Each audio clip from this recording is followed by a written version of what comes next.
छोटी सी मीटिंग चल रही थी, बस उस वजह से थोड़ा सा लेट हूँ, सॉरी, है ना। सभी को मेरा प्यार भरा नमस्कार। सब लंबाई, चौड़ाई और ऊंचाई का योगफल दिया हुआ है 38।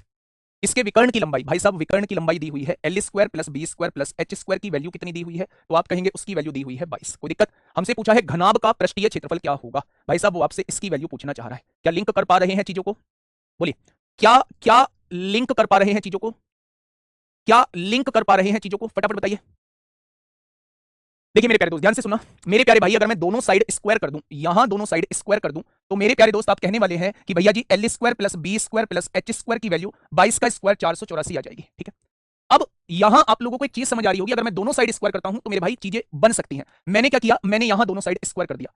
अब a plus B plus C का होल स्क्वायर क्या होता है? ए स्क्वायर प्लस में बी स्क्वायर प्लस में सी स्क्वायर प्लस में 2ab plus B C plus C, यही तो फॉर्मूला होता है। और 38 का स्क्वायर क्या होता है? 8 का स्क्वायर 64 को 4 हासिल 6, 8 तिया 24 दूनी 48, 6 54 को 4 हासिल 5, 3 तिया 9 और 5 14 हो जाएगा। क्या मेरे प्यारे दोस्त ये हो जाएगा? आपने कहा जी बिल्कुल हो जाएगा। वाह, कमाल कर दिया, एकदम कमाल कर दिया मेरे भाई। ये वैल्यू 484 दी है, प्लस की है, इधर आके माइनस 484 हो जाएगी। और यही आपसे पूछा गया है बेटा, यही तो टोटल सरफेस एरिया होता है। 4 में से 4 गए 0, 14 में से 8 गया 6, 13 में से 4 गया 9, और क्वेश्चन का जवाब हो जाएगा 960। क्वेश्चन का जवाब हो जाएगा 960। बताइए, अगर स्क्वायर करूंगा दोनों साइड तो यहां से स्क्वायर रूट हट जाएगा, यहां स्क्वायर लग जाएगा, तो 11 का स्क्वायर कितना होता है? 121 होता है। इसका पृष्ठीय क्षेत्रफल आप लोगों को दिया हुआ है, यानी 2lb plus bh plus hl। ये इसका पृष्ठीय क्षेत्रफल दिया हुआ है, कितना दिया हुआ है? 240 दिया हुआ है, वाजिबा। इसकी लंबाई, चौड़ाई और ऊंचाई का योगफल आपसे पूछा है, यानी वो इन तीनों का योगफल आपसे पूछना चाह रहा है। मेरे प्यारे दोस्त, क्या इसका स्क्वायर आप लोग मुझे बता सकते हैं क्या होता है? क्या इसका स्क्वायर आप लोग मुझे बता सकते हैं क्या होता है? तो आप कहेंगे भैया जी एल स्क्वायर होता है, प्लस का बी स्क्वायर होता है, प्लस का एच स्क्वायर होता है, प्लस का 2lb होता है, प्लस bh होता है, और प्लस में hl होता है। यही तो होता है मेरे भाई इसका स्क्वायर। अच्छा मुझे ये बताइए इसकी वैल्यू क्या दी हुई है? तो आप कहेंगे इसकी वैल्यू 121 दी हुई है। अच्छा इसकी वैल्यू क्या दी हुई है? इसकी वैल्यू 240 दी हुई है। तो क्या मेरे प्यारे दोस्त ये जुड़ के 361 आ जाएगा? इधर से स्क्वायर हटेगा, इधर स्क्वायर रूट लगेगा, तो क्या तीनों विमाओं का योग जो है वो 19 निकल के आ जाएगा? कितने बच्चों का जवाब जो है वो 19 आ चुका है। ब्रेथ क्या दी हुई है? 4 दी हुई है, और हाइट क्या दी हुई है? 2 दी गई है। अगर मैं इसका पहले टोटल सरफेस एरिया निकालता, भाई कुल क्षेत्रफल में परिवर्तन पूछ रहा है, तो पहले टोटल सरफेस एरिया 2lb यानी इन दोनों की गुणा 20 आती, प्लस bh यानी 4 दूनी 8 आता, प्लस hl यानी 2 पंजे 10 आता। यानी कि अगर पहले टोटल सरफेस एरिया निकाल रहे होते तो 20 8 28 10 38 दूनी 76 आ जाता। पहले का टोटल सरफेस एरिया जो आता वो 76 आ जाता। ठीक है, अब उसने कहा है कि चौड़ाई और ऊंचाई को आधा कर दो। चौड़ाई को आधा कर दिया, ऊंचाई को आधा कर दिया, और लंबाई को 3 गुना कर दो, यानी लंबाई पहले 5 थी अब 15 कर दी। तो अब बताइए टोटल सरफेस एरिया कितना आएगा? तो आपने कहा lb यानी 15 दूनी 30 हो जाएगा, प्लस bh यानी 2 एकम 2 हो जाएगा, प्लस hl यानी कि 1 की गुणा 15 में करेंगे 15 हो जाएगा। तो 30 और 2 32, 32 और 15 47 दूनी, अब टोटल सरफेस एरिया 94 हो जाएगा। मेरे प्यारे दोस्त बस मुझे ये बताइए कि टोटल सरफेस एरिया 76 से बढ़ के 94 हो गया। कितना बढ़ गया? तो आप कहेंगे भैया जी 18 बढ़ गया। किससे बढ़ गया? 76 से बढ़ गया। तो 100 से कितना हो जाएगा? अब ध्यान से सुनना मेरे भाई, काटा पीटी कैसे करता हूं। अगर यहां गलती से 19 हो जाता, अगर यहां गलती से 19 हो जाता तो ये सीधा सीधा 4 बार कट जाता, और अगर ये सीधा सीधा 4 बार कट जाता तो आंसर डायरेक्ट 25% की वृद्धि आ जाता। लेकिन यहां 19 से कम है तो ये 4 से ज्यादा बार कटेगा, लेकिन आंसर 25 से थोड़ा सा कम होगा। क्या 25 से थोड़ा सा कम? बिल्कुल हो सकता है। क्या 25% है? नहीं, कम होने का मतलब ही नहीं है, ये भी कम होने का मतलब नहीं है। तो ऑप्शन नंबर ए इस क्वेश्चन का बिल्कुल सही जवाब हो जाएगा। ऑप्शन नंबर ए इस क्वेश्चन का बिल्कुल सही जवाब हो जाएगा। 18 चौक 72, 72 से थोड़ा सा ज्यादा है, 4 से थोड़ा ज्यादा बार कटेगा। अगर 4 होता तो डायरेक्ट 25। ए बी और सी आप लोगों को दी हुई है। ठीक है, भुजाओं का योग जो है वो 15 दिया हुआ है, यानी ए प्लस बी प्लस सी की वैल्यू 15 आप लोगों को दी हुई है। उनके वर्गों का योग, इसका वर्ग ए स्क्वायर रहेगा, इसका वर्ग बी स्क्वायर रहेगा, इसका वर्ग सी स्क्वायर रहेगा। इनके वर्गों का योग जो है वो 81 आप लोगों को दिया हुआ है। ठीक है, अब ध्यान से सुनिएगा थोड़ा सा। भुजाओं के योग का वर्ग, यानी सबसे पहले भुजाओं का योग करना है, उसका वर्ग करना है, सबसे पहले तो ये वैल्यू लेनी है। फिर कुल पृष्ठीय क्षेत्रफल यानी कि 2ab plus bc plus ca, आपको ये लेना है। फिर विकर्ण का वर्ग, विकर्ण होता है under root L square, under root length का स्क्वायर यानी ए स्क्वायर, ब्रेथ का स्क्वायर बी स्क्वायर, और मेरे भाई हाइट का स्क्वायर सी स्क्वायर, इसका वर्ग करना है। वर्ग करोगे तो ये कट जाएगा। मुझे मेरे प्यारे दोस्त इन तीनों का रेशियो निकालना है। ठीक है, अब आप ध्यान से सुनना दोस्त, मेरे दोस्त मैं ताकत लगा रहा हूं सारी अपनी क्वेश्चन पे, कि आप लोगों के दिमाग में क्वेश्चन को डाल पाऊं, और आप उलझे हुए उन चूहे बिल्ली के खेलों में आज के बाद तो मैं कभी लाइव नहीं आऊंगा। पूछने पर बता ही नहीं रहे हो आप तो। सर भैया क्या बताऊं, क्या कमेंट की ही इस क्लास को ले लूं? आप ही बताओ चलो। फिर आप कहते हो कि नाराज होते हो। 9 तारीख को बुक ऑर्डर किया, आज 23 तारीख है, अभी तक शिपमेंट नहीं हुआ। ये क्वेश्चन आप लोग पूछे जा रहे हो। इन क्वेश्चन को तभी तो पढ़ पाऊंगा जब बोर्ड से निगाह हटाऊंगा और आपकी तरफ फेस करूंगा। मेरे भाई क्यों नहीं समझते कि कमेंट को पढ़ पाना पॉसिबल नहीं है अगर कंटेंट सही लेवल का देना है? तो प्लीज आपसे हाथ जोड़कर रिक्वेस्ट है मेरे प्यारे दोस्त, थोड़ा सा मुझे अपने कंटेंट पे ध्यान देने दीजिए मेरे भाई। थोड़ा सा आपके कमेंट लास्ट में पढ़ लूंगा अगर आप मुझे लास्ट में मौका दोगे तो। चलिए अब मेरे भाई थोड़ा सा काम कर लेते हैं, है ना। ए प्लस बी प्लस सी का स्क्वायर, 15 का स्क्वायर 225 आएगा। ऐसा ऑप्शन देख लो जिसमें पहली वैल्यू या तो 225 हो या उसका कोई फैक्टर हो।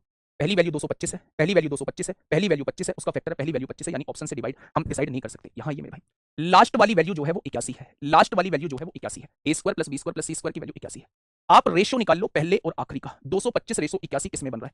क्या 225 रेशो 81 बन रहा है? बिल्कुल नहीं। क्या 225 रेशो 81 बन रहा है? बिल्कुल नहीं बन रहा। अगर यहां मैं इसे 9 से काट दूं तो कितनी बार कटेगा? 25 बार कटेगा। 9 से काटूं तो कितनी बार कटेगा? 9 बार कटेगा। क्या 25 9 का रेशो बन रहा है? बिल्कुल बन रहा है। क्या 25 9 का रेशो बन रहा है? बिल्कुल नहीं बन रहा। मुझे चेक करने की आवश्यकता नहीं है, मैं ऑप्शन नंबर सी इस क्वेश्चन का जवाब दे दूंगा।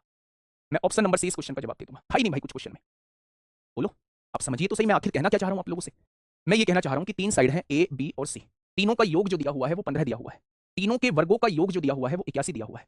आपसे पहले पूछा है तीनों के योग का वर्ग पूछा है, फिर आप लोगों से मेरे भाई टोटल सरफेस एरिया पूछा है, और फिर आप लोगों से किसी भी विकर्ण का स्क्वायर पूछा है। तो मैंने जब इसकी वैल्यू को देखा तो 15 का स्क्वायर 225 पाया, जब मैंने इसकी वैल्यू को देखा तो 81 पाया। मैंने इन दोनों को सोल्व किया तो रेशो 25:9 का आया। तो मैं उस वैल्यू को देख लूंगा जिसमें रेशो 25:9 का बन रहा है। क्या यहां 25:9 का रेशो है? नहीं। क्या यहां 25:9 का रेशो है? नहीं। क्या यहां 25:9 का रेशो है? बिल्कुल है। क्या यहां 25:9 का रेशो है? बिल्कुल है। अगर आप एग्जैक्ट आंसर निकालना चाहते हैं तो सुनिए, आपके पास ये भी आ चुका है, आपके पास वो भी आ चुका है, अब आपको चाहिए टोटल सरफेस एरिया। आप दोनों साइड वर्ग कर दीजिए। a plus B plus C का वर्ग करेंगे तो फॉर्मूला होता है a square plus B square plus C square plus 2ab plus bc plus C है, ठीक है। और मेरे प्यारे दोस्त 15 का वर्ग कितना हो जाएगा? 225 हो जाएगा। अगर मैं आपसे कहूं a square plus B square plus C square की वैल्यू 81 है, ये 81 प्लस इधर आके माइनस हो जाएगा, तो 5 में से 1 गया 4, 12 में से 8 गया 4, ये वैल्यू कितनी आ जाएगी? 144 आ जाएगी। अब निकाल दीजिए मेरे भाई रेशियो। 9 से काटेंगे 25 बार, 9 से काटेंगे 16 बार और 9 से काटेंगे 9 बार, 25 16 9 आ जाएगा, ठीक है। कितनी दी हुई है? ब्रेथ आपको 20 मीटर दी हुई है, हाइट आपको क्या दी हुई है? हाइट आप लोगों को 15 मीटर दी हुई है, ठीक है। हॉल के अंदर की दीवार और भीतरी छत को 10.20 रुपए प्रति मीटर स्क्वायर की दर से सफेदी करने का खर्चा है। मैंने एक पेंट वाला बुलाया, मैंने कहा भैया इसकी चारों दीवारें पेंट होनी है और ये छत पेंट होनी है। बोला भाई साहब मेरी बात सुनो पहले ध्यान से, बहुत आराम से। 1 मीटर स्क्वायर का खर्चा आता है 10 रुपए 20 पैसे। पहले मुझे ये देखना पड़ेगा कि इन पांचों दीवारों का क्षेत्रफल कितना होगा, मैं तब आपको खर्चा बता पाऊंगा। मैंने कहा पांचों दीवारों का क्षेत्रफल के लिए क्या करोगे? उसने कहा भैया मेंसुरेशन पढ़ी है मैंने, मैं चार दीवारों के क्षेत्रफल में छत का क्षेत्रफल जोड़ दूंगा तो ये 5 दीवारों का क्षेत्रफल आ जाएगा। और मैं 1 मीटर स्क्वायर के इतने रुपए लेता हूं तो आपका टोटल खर्चा जो आएगा वो इतना आएगा। बात तो उसकी भी ठीक थी, बात तो उसकी भी ठीक थी भैया जी। या तो आप 17 और 6 का मल्टीपल देख लो या आप इसे सॉल्व कर लो। लंबाई और चौड़ाई को जोड़ के बताओ कितनी बैठ रही है? 10 और 20 30 हो जाएंगे। हाइट कितनी है? 15 हो जाएगी। लंबाई और चौड़ाई की गुणा करोगे 20 ढाई 200 हो जाएगा और इनटू में 10.2 हो जाएगा। आपने कहा 15 तिया 45, 45 450 दूनी 900 और 200 1100 और 1100 में 10.2 की गुणा कर दो तो 11 दूनी 22 को 2 हासिल 2, 11 एकम 11 और एक 13, 13,220 कितने बच्चों का आ रहा है? 13,220 है। गड़बड़ होगी क्या? चार दीवारों का क्षेत्रफल तो ये हो गया 12 प्लस बी इंटू एच हो गया, है ना। और पांचवी दीवार होल के अंदर की दीवार और भीतरी छत को, भीतरी छत है, छत को एल भी जोड़ दिया तो लंबाई और चौड़ाई को जोड़ा तो 30 आया। ऊंचाई की गुणा करी 15, 15 30 दूनी 60 आएगा 20 ढाई 200 और 900 और 200 1100 और 1100 में 10.2 की मल्टीप्लाई करेंगे, 11 दूनी 22 को 2 हासिल 2, 11,002। अरे अरे अरे देख लो कितनी भयंकर गुणा करी है मैंने, 11,220 इस क्वेश्चन का जवाब हो जाएगा। कितनी भयंकर गुणा करिए, 11,220 हो जाएगा। काउंट मत करना, बहुत बढ़िया। यानी चारों दीवारों को काउंट करना है? आपने कहा जी भैया चारों दीवारों को काउंट करना है। मैंने चारों दीवारों का क्षेत्रफल लिख दिया। आपने कहा भैया आपने तो गलत लिख दिया। मैंने कहा कैसे? उसने कहा कि उन चारों दीवारों में एक दरवाजा भी है, उस दरवाजे को हटाओ क्योंकि दरवाजे की जगह तो पेंट होगा नहीं। दो खिड़कियां भी हैं, उन खिड़कियों को भी हटाओ क्योंकि खिड़की की जगह तो पेंट होगा नहीं। अगर दरवाजे का क्षेत्रफल निकालूं तो लंबाई गुणा चौड़ाई दरवाजे का क्षेत्रफल हो जाएगा 24 फुट। एक खिड़की का क्षेत्रफल लंबाई गुणा चौड़ाई 25 फुट तो दो खिड़कियां हैं 50 फुट हो जाएगा। यानी कि हमें इन चारों दीवारों के क्षेत्रफल में से 74 फुट घटाना होगा क्योंकि यहां हमारे दरवाजे और खिड़कियां हैं, यहां मेरे प्यारे दोस्त हम लोगों को पेंट नहीं करना है। तो मैंने चार दीवारों के क्षेत्रफल में से दरवाजे और खिड़कियों का क्षेत्रफल जो है वो मैंने घटा दिया। ठीक है भाई, अब आइए यहां ध्यान से। मैंने आपसे पूछा लंबाई और चौड़ाई को जोड़िए 15 और 10 25 हो जाएगा। ऊंचाई कितनी है? 12 की गुणा कर दीजिए और उसमें 74 घटा दीजिए। 25 दूनी 50, 12 की गुणा 50 में करेंगे 600 आएगा और 600 में से मेरे प्यारे दोस्त किसको घटा देंगे? 74 को घटा देंगे। तो आप कह सकते हैं 526 आपके क्वेश्चन का एरिया आ जाएगा, यानी 526 मीटर स्क्वायर पे हमें पेंट करना है। 526 मीटर स्क्वायर पे हमें पेंट करना है। उसने कहा 14 रुपए प्रति वर्ग फुट, 14 रुपए प्रति वर्ग फुट से हमें पेंट करना है। मीटर स्क्वायर नहीं है, स्क्वायर फीट है मेरे भाई, फीट स्क्वायर है। 14 रुपए स्क्वायर फुट के हिसाब से हमें पेंट करना है मेरे भाई। 14 छिंग 84 को 4 हासिल लगे 8, 14 दूनी 28 और 8 36 को 6 हासिल लगे 3, 14 पंजे 70 और 3 73। कितने बच्चों का जवाब? 7364 आया है। कितने बच्चों का जवाब जो है वो 7364 आया। 25 को दुगना क्यों किया? ये देखो ना, दो खिड़की लगी हुई है, एक खिड़की का क्षेत्रफल 5 गुणा 5 25 फुट है, तो दो खिड़कियों का क्षेत्रफल 50 फुट हो जाएगा। अगर तीन खिड़की होती तो 3 की गुणा करते और अगर 4 खिड़कियां होती तो मेरे भाई 4 क्या हो गया? मेरी बात को थोड़ा सा ध्यान से सुनो। जब भी 3D का क्वेश्चन आपके सामने आए, जब भी 3D का क्वेश्चन आपके सामने आए और उस 3D फिगर को हम किसी दूसरी 3D फिगर में कन्वर्ट कर रहे हो तो दोनों के वॉल्यूम को बराबर लिख देना। जैसे एक बड़े गोले को आप छोटे गोलों में कन्वर्ट कर रहे हो तो मेरे प्यारे दोस्त बड़े गोले का आयतन छोटे गोले के आयतन के बराबर होगा। अगर जैसे इसमें बड़े गोले को काट के, है ना, हाँ ये है, ये कुमारी काजल मौर्य, ये गुड़िया ने सही बताया, विशी ने सही बताया और ये तो सारी लड़कियां ठीक बता रही हैं। मेरे जैसा नहीं मिलेगा मेरे बाद जमाने को, है ना। उम्र भले ही कट जाएगी, पता नहीं क्या क्या है। आइए खैर छोड़िए। जब हम छोटे हुआ करते थे तब मतलब वो सुनिए, आपने कहावत कहीं की ईंट ब्रेथ और हाइट आप लोगों को दी गई है, इससे छोटे छोटे तख्ते काटे गए हैं और वो पूछना चाह रहा है कि आप छोटे छोटे तख्ते कितने कटेंगे। तो मेरे भाई बड़े तख्ते को, बड़े घनाभ को अगर आप छोटे घनाभ के आयतन से डिवाइड कर देंगे, अगर बड़े घनाभ के आयतन को छोटे घनाभ के आयतन से डिवाइड कर देंगे तो आपके सामने नंबर ऑफ तख्ते की संख्या आ जाएगी। अगर आपसे पूछे भैया एक कमरा है, उसकी लंबाई इतनी है, उसकी चौड़ाई इतनी है, उसकी ऊंचाई इतनी है, तो उसके अंदर कितनी साबुन की टिक्की रखी जा सकती है? अगर साबुन की लंबाई इतनी है, साबुन की चौड़ाई इतनी है और साबुन की ऊंचाई इतनी है, तो मेरे प्यारे दोस्त उस केस में हम बड़ी चीज के आयतन को छोटी चीज के आयतन से डिवाइड कर रहे होते हैं। यहां एक बड़ा तख्ता मेरे पास था, बड़ा घनाभ मेरे पास था और मैंने उससे छोटे तख्ते काटे, तो मैं आपसे तख्तों की संख्या पूछ रहा हूं।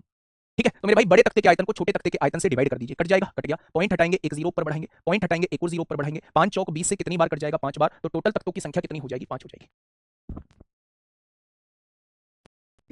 तो मेरे प्यारे दोस्त अगर मैं आपसे कहूं कि ये 11 मीटर है, ये 0.82 मीटर है मेरे भाई और ये 0.63 मीटर है, अगर डिब्बे के आयतन को एक साबुन के आयतन से आप लोग डिवाइड कर दोगे तो मेरे प्यारे साथी आपके सामने साबुन की संख्या निकल के आ जाएगी, आपके सामने साबुन की संख्या निकल के आ जाएगी। ठीक है, चलिए यहां ये मेरे भाई मेरी बात को थोड़ा सा समझिए। 1 मीटर में होते हैं 100 सेंटीमीटर। तो क्या इस मीटर की जगह मैं 100 सेंटीमीटर लिख सकता हूं? आपने कहा बिल्कुल। इस मीटर की जगह क्या मैं 100 सेंटीमीटर लिख सकता हूं? आप दूसरी बातों में उलझ गए हैं, है ना? इस मीटर की जगह मैं 100 सेंटीमीटर लिख सकता हूं? आपने कहा बिल्कुल। बस क्वेश्चन खत्म हो चुका है, बस इसे सॉल्व कर डालिए। 3 सेंटीमीटर से 3 सेंटीमीटर कट जाएंगे, कट गए। अब आप सॉल्व कर लीजिए कैसे कटेगा। करते हैं मेरे भाई, चीजों को समझने की कोशिश करते हैं। गलती नहीं होनी चाहिए, गलती नहीं होनी चाहिए मेरे भाई, ठीक है? थोड़ा सा ध्यान से समझना। मैंने कहा पॉइंट हटाइए, नीचे 2 जीरो बढ़ाइए।